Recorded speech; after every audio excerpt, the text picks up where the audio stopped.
This is manual screwdriver. So you can set the torque value here by pulling this knob. You can adjust the torque value whatever you want.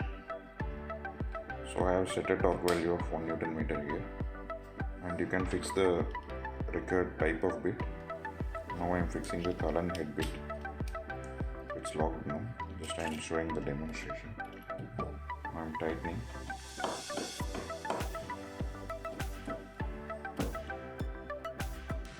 Now you can see bolt is rotating. So now once torque reached, you can see the slippage. You can hear the slippage means. So bolt won't rotate further. Okay, it will slip here. So this is manual torque screwdriver.